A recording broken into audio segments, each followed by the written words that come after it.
नमस्कार दोस्तों, आप सभी का एक और नए वीडियो में स्वागत है। दोस्तों, अगर आप वीडियो पे नए हों तो वीडियो को लाइक, शेयर और चैनल को सब्सक्राइब जरूर करें। दोस्तों, इस वीडियो में मैं आपको सामान्य विज्ञान के कुछ महत्वपूर्ण प्रश्नों को बताने वाला हूं, जो कि आपके चल रहे एग्ज़ाम आरआरबी ग्रुप डी के लिए अत्यंत महत्वपूर्ण होंगे। तो आइए देखते हैं क्या है प्रश्न। पहला प्रश्न है, जीव तथा जंतु विज्ञान के जनक कौन हैं? तो दोस्तों, जीव तथा जंतु विज्ञान के जनक अरस्तु हैं। अगला प्रश्न है, जीव विज्ञान शब्द का प्रयोग सर्वप्रथम किया था?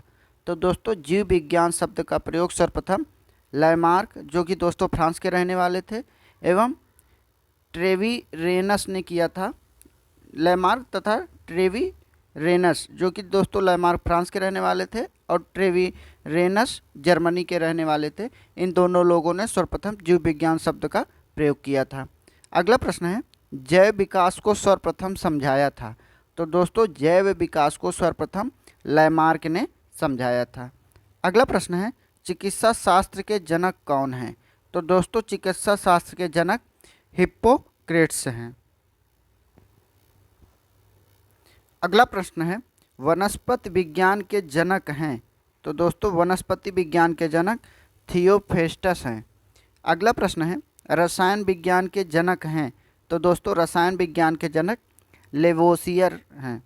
अगला प्रश्न है, मानव का विकास, इतिहास, परंपराओं से संबंधित विषय कहलाता है? तो दोस्तों, मानव के विकास, इतिहास तथा परंपराओं से संबंधित विषय एंथ्रोपोलॉजी कहलाता है। अगला प्रश्न है, गैसों के विसरण के नियम का प्रतिपादन किसने किया था?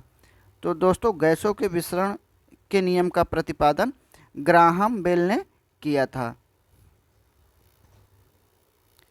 अगला प्रश्न है, ग्रहों के गति के नियम का प्रतिपादन किसने किया था? तो दोस्तों, ग्रहों के गति के नियम का प्रतिपादन केपलर ने किया था। अगला प्रश्न है, जड़त्व के नियम का प्रतिपादन किसने किया था? तो दोस्तों, जड़त्व के नियम का प्रतिपादन गैलीलियो ने किया था। अगला प्रश्न है, गुरुत्वाकर्षण के नियम का प्रतिपादन किसने किया था? तो दोस्तों, गुरुत्वाकर्षण के नियम का प्रतिपादन न्यूटन ने किया था। अगला प्रश्न है, विकास के सिद्धांत के प्रतिपादक हैं?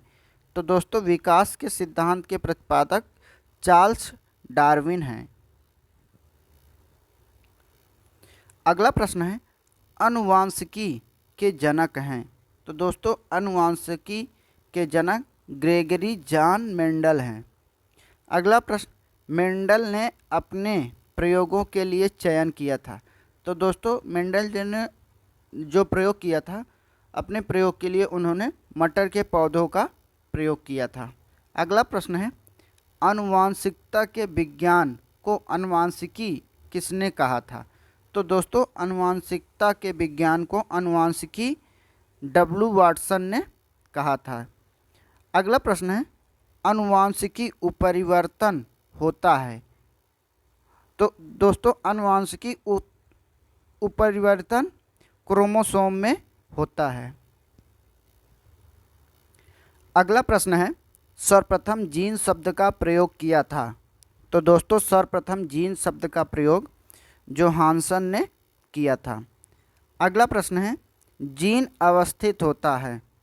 तो दोस्तों, जीन जो होता है वह गुणसूत्रों में अवस्थित होता है। अगला प्रश्न है, एक जीन एक एंजाइम सिद्धांत को प्रतिपादित किया था? तो दोस्तों, एक जीन एक एंजाइम सिद्धांत का प्रतिपादक बीडल एवं टैटम ने किया था। अगला प्रश्न है, खून का लाल रंग होता है? तो खून का रंग लाल दोस्तों हीमोग्लोबिन के कारण होता है। अगला प्रश्न है, हीमोग्लोबिन में पाया जाने वाला तत्व होता है? तो दोस्तों, हीमोग्लोबिन में पाया जाने वाला तत्व लोहा होता है। अगला प्रश्न है, हीमोग्लोबिन यौगिक है? तो दोस्तों, हीमोग्लोबिन जो होता है वह प्रोटीन का यौगिक होता है। अगला प्रश्न है, खून थक्का नहीं जमता है? तो दोस्तों, जो खून थक्का तब नहीं जमता जिनको दोस्तों हीमोफीलिया रोग होता है, इस रोग के कारण लोगों का खून थक्कर नहीं जमता है। अगला प्रश्न है, शरीर के अंदर रक्त को जमने से रोकता है। तो दोस्तों शरीर के अंदर रक्त को जमने से रोकता है हिपैरिन नामक एक प्रोटीन होता है दोस्तों, जो शरीर के अंदर रक्त को जमने से रोकता है। अगला प्रश्न है, हिपैरिन नामक प्रोटीन का उत्पादन होता है। तो दोस्तों हिपैरिन नामक प्रोटीन का उत्पादन यकृत के द्वारा होता है। दोस्तों यह हिपैरिन जो प्रोटीन होता है वही हमारे शरीर के अंदर खून को थक्का नहीं जमने देता है। अगला प्रश्न है, रक्त का अध्ययन कहलाता है। तो दोस्तों रक्त का अध्ययन हेमेटोलॉजी कहलाता है। अगला प्रश्न है, रक्त का थक्का बनने में सहायक होता है। तो दोस्तों रक्त का थक्का बनने में सहायक प्लेटलेट्स होते हैं। अगला प्रश्न है, प्लेटलेट्स की मृत्यु होती है। तो दोस्तों प्लेटलेट्स की मृत्यु प्लीहा में होती है। अगला प्रश्न है, रक्त का थक्का जमने में सहायक विटामिन कौन सा होता है। तो दोस्तों रक्त का थक्का जमने में सहायक विटामिन विटामिन के होता है। अगला प्रश्न है, रुधिर का तरल भाग होता है। तो दोस्तों रुधिर का तरल भाग प्लाज्मा होता है। अगला प्रश्न है, प्लाज्मा में जल का प्रतिशत होता है। तो दोस्तों जो प्लाज्मा होता है उसमें जल का प्रतिशत 90% होता है। अगला प्रश्न है, रक्त का कितना प्रतिशत भाग प्लाज्मा होता है। तो दोस्तों जो रक्त होता है उसका टोटल का 55% भाग हमारा प्लाज्मा होता है। अगला प्रश्न है, पदार्थ का चतुर्थ अवस्था होती है। तो दोस्तों पदार्थ की चतुर्थ अवस्था प्लाज्मा होती है। दोस्तों और 3 अवस्थाएं होती हैं, एक होता है ठोस, दूसरा होता है द्रव और तीसरा होता है गैस। ये हमारी पदार्थ की 3 अवस्थाएं ये, और एक चौथा प्लाज्मा होता है। ये चारों हमारे पदार्थ की अवस्थाएं होती हैं। अगला प्रश्न है, ब्लड बैंक कहलाता है। तो दोस्तों जो प्लीहा होता है उसे ही ब्लड बैंक कहा जाता है। अगला प्रश्न है, आरबीसी का कब्रगाह अर्थात शमशान कहा जाता है। तो दोस्तों जो आरबीसी का कब्रगाह होता है वह प्लीहा को आरबीसी का कब्रगाह या शमशान कहा जाता है। दोस्तों आरबीसी होता है रेड ब्लड सेल।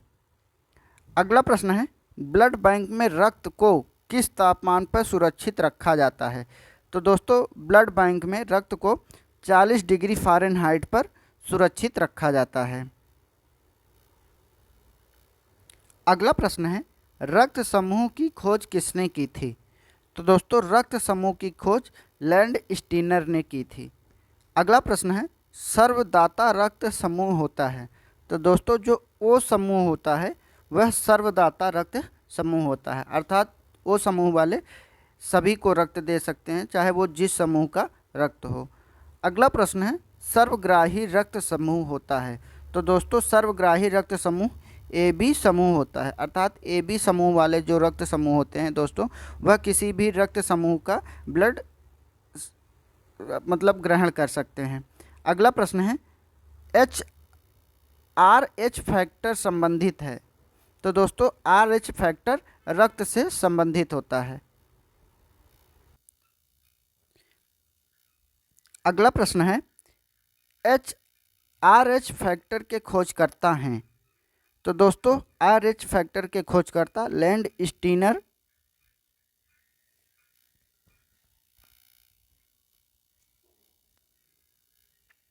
अगला प्रश्न है, आर एच फैक्टर के खोजकर्ता हैं।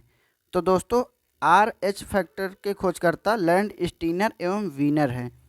अगला प्रश्न है, रक्तचाप नियंत्रित होता है। तो दोस्तों जो रक्तचाप होता है वो नियंत्रित एड्रीनल ग्रंथि के द्वारा होता है। अगला प्रश्न है, मानव गुर्दे में बनने वाली पथरी बनी होती है। तो दोस्तों जो मानव गुर्दे में पथरी बनी होती है वह कैल्शियम ऑक्जेलेट की बनी होती है। अगला प्रश्न है, रक्त का पीएच मान होता है। तो दोस्तों रक्त का पीएच मान 7.4 होता है जो कि दोस्तों क्षारीय होता है। अगला प्रश्न है, रक्त दाब मापने वाला यंत्र है। तो दोस्तों रक्तदाब मापने के लिए स्फेग्नोमैनोमीटर का प्रयोग किया जाता है। अगला प्रश्न है, सर्वप्रथम रक्त परिसंचरण तंत्र का अध्ययन किया था। तो दोस्तों सर्वप्रथम रक्त परिसंचरण तंत्र का अध्ययन विलियम हार्वे ने किया था। अगला प्रश्न है, शरीर से हृदय की ओर रक्त ले जाने वाले रक्त वाहिनी कहलाती हैं। तो दोस्तों जो शरीर से हृदय की ओर रक्त ले जाने वाली रक्त वाहिनियाँ होती हैं उन्हें दोस्तों शिरा कहा जाता है। और दोस्तों अगला प्रश्न है, हृदय से शरीर की ओर रक्त ले जाने वाली रक्त वाहिनियाँ कहलाती हैं। तो दोस्तों जो हृदय से शरीर की ओर रक्त ले जाती हैं उन रक्त वाहिनियों को धमनी कहा जाता है। अगर दोस्तों वीडियो अच्छा लगा हो तो वीडियो को लाइक शेयर और चैनल को सब्सक्राइब जरूर करें। धन्यवाद।